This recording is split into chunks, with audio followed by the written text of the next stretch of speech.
Hey everyone, we are working to hit 1,000 subscribers and I need your help to get there. If you enjoy the content, please hit that subscribe button right now.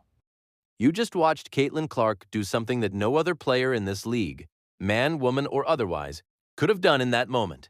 Down 8, less than a minute left. Her team completely cooked, completely lifeless, completely abandoned by the coaching staff for 3 full quarters. And she still found a way. She still dragged this sorry excuse for a constructed roster all the way to the brink of a miracle. I'm Dre Fiver, this is Street Hoops, and today, we are going all the way in. Because what happened at Gainbridge Fieldhouse on the night of May 15, 2026, is not just a basketball story. It is a story about one elite superstar being systematically failed by the people around her, and still refusing to let them go down quietly. Pull up a chair, get your popcorn, because we have got a lot of ground to cover. Let me set the scene for everybody who missed it.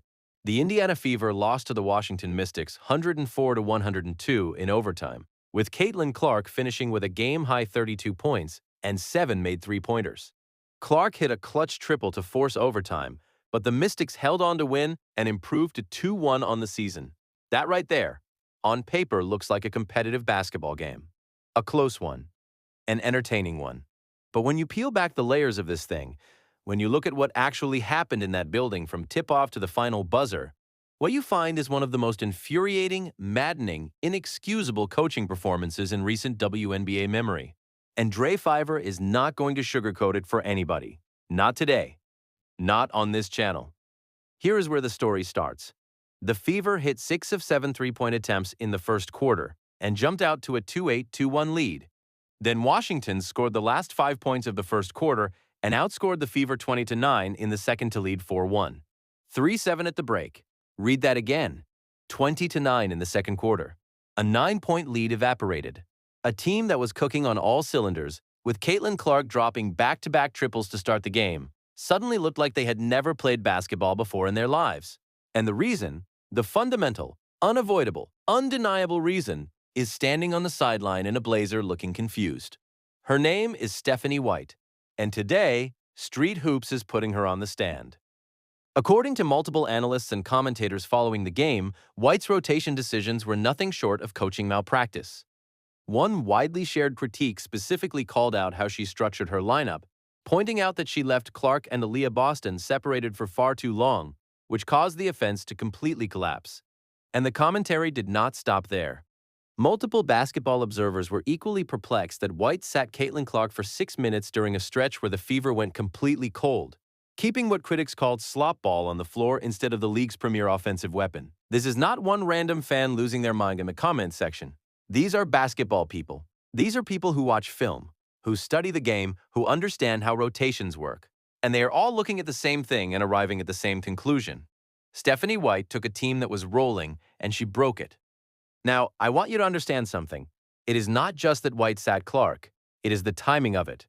The Fever were limited to just 9 points in the second quarter, their worst regular season performance in a single quarter in over a year. 9 points. In a quarter, when your star player is hot, when back-to-back threes are going in. When the crowd is alive and the energy is there, you snatch her off the floor and the offense scores 9 points in a quarter. That is not a coincidence. That is not variance. That is coaching malpractice. Plain and simple. And the numbers do not lie. The receipts are right there on the box score for everybody to see. Here is what makes Caitlin Clark the singular talent that she is. After going 2 for 1-5 from the field through 3 quarters. 2 for 15, ladies and gentlemen. Most players are done. Most players are in their heads. Most players have checked out mentally and emotionally, not CC22. Clark casually arced around the three-point line, sprinted into a handoff from Myesha Hines-Allen, and connected on a score-tying triple with 3.1 seconds remaining to force overtime. That is ice water in the veins. That is the kind of play that you cannot coach. That is God-given. And after the game, Clark said something that tells you everything you need to know about her mental makeup. She told reporters, and I am paraphrasing here, that she felt like she could have made 5 more of those shots, that they were all right there, and that staying mentally locked in during a shooting slump is the hardest thing a basketball player can face. She stayed in it. She willed herself back into it. That right there is the mindset of a champion. And this is what Dre Fiver needs everyone to truly understand. Caitlin Clark scored 17 points in the fourth quarter alone. 17. Clark's fifth three-pointer of the fourth quarter came from the left wing with 3.1 seconds left to tie the game at 89. She had been 2 for 1-5 from the field through 3 quarters and ended up 10 for 2-8 on the night overall. The math on that is staggering. She was scorching hot in the fourth quarter and overtime combined. When did Stephanie White decide to actually run plays for this woman? In the final 2 minutes of a game, Indiana was losing by 8 points. That is not a coaching strategy. That is desperation. That is a woman on the bench finally realizing, oh wait, I have the best player in the league on my roster. Maybe I should let her play. Third season, 2-time All-Star, the face of the entire WNBA. And she is out here having to dig herself out of a hole that Stephanie White personally shoveled.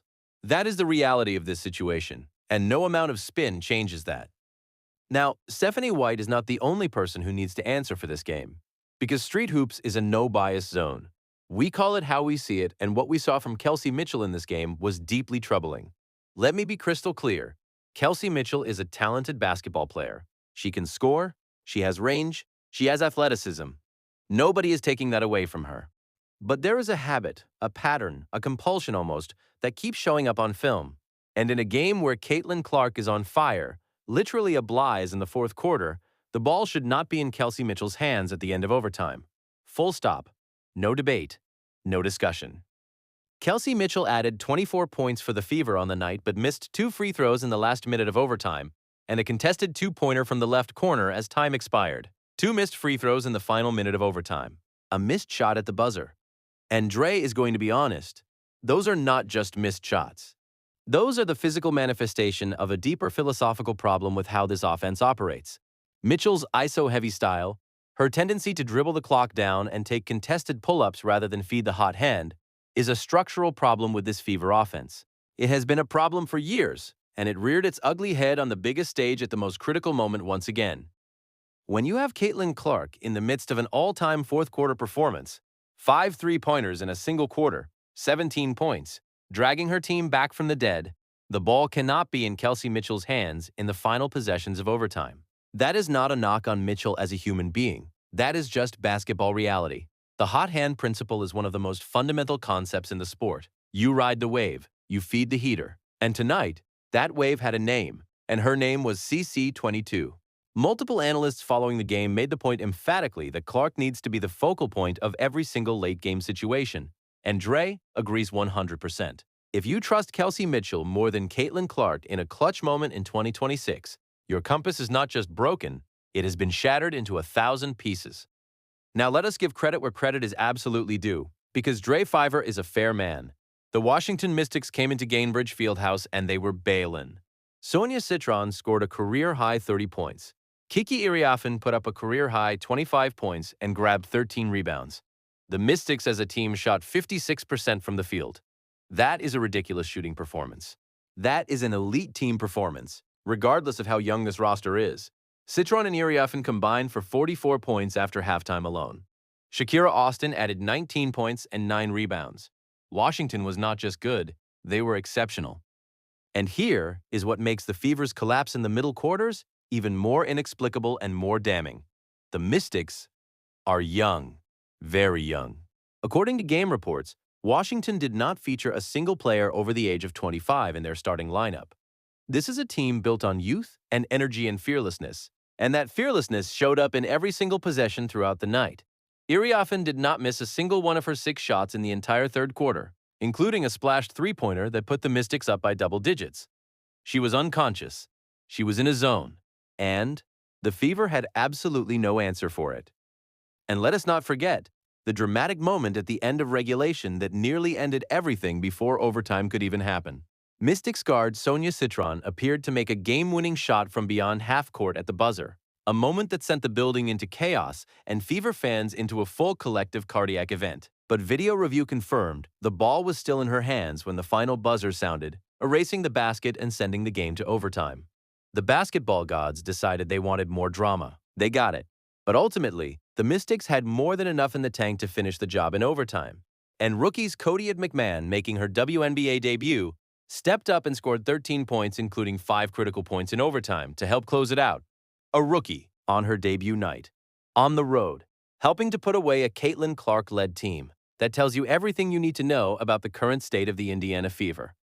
Now, let us talk about the overall situation with the Indiana Fever as a franchise, because this loss does not exist in a vacuum. 3 games into the 2026 season, Indiana sits at 1-2.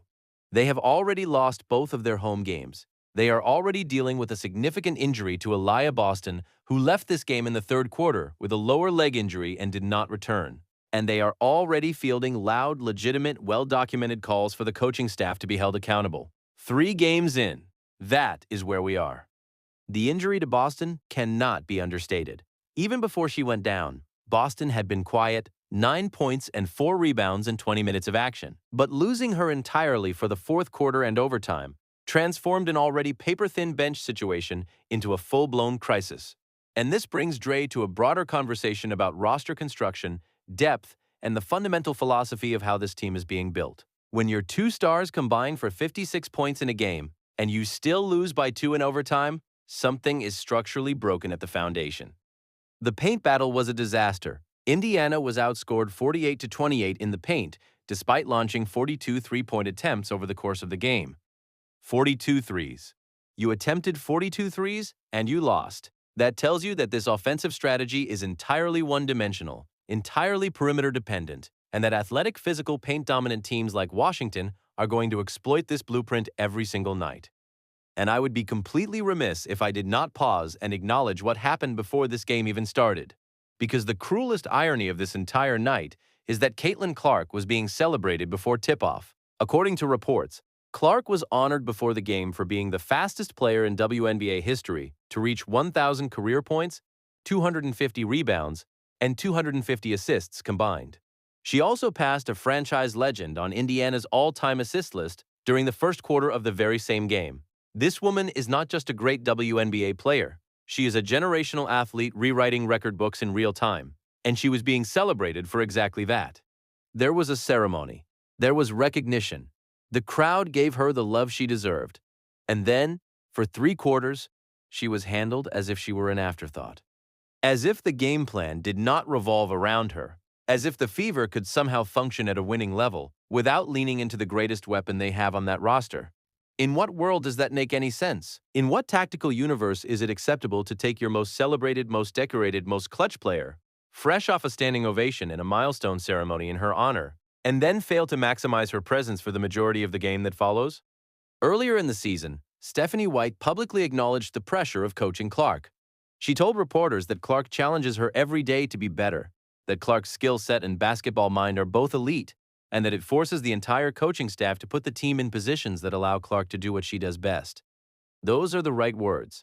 Those are the words of a coach who understands what she has. But there is an enormous and consequential gap between what you say in a preseason interview and what you actually do with a basketball team when the lights are on and wins are on the line. Acknowledging Clark's greatness and actually building your offense around it are 2 entirely different things. And right now, that gap is costing Indiana basketball games.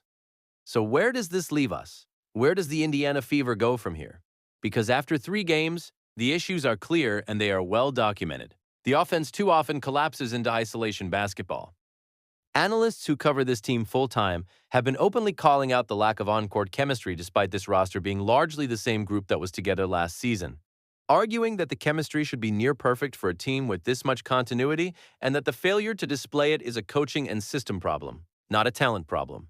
Multiple prominent voices in the basketball world have called for wholesale changes following this loss, pointing to the same core argument that the entire Indiana Fever organization needs to be structured first and foremost around Caitlin Clark, with every personnel decision, every late-game call, and every rotation choice made through that singular lens.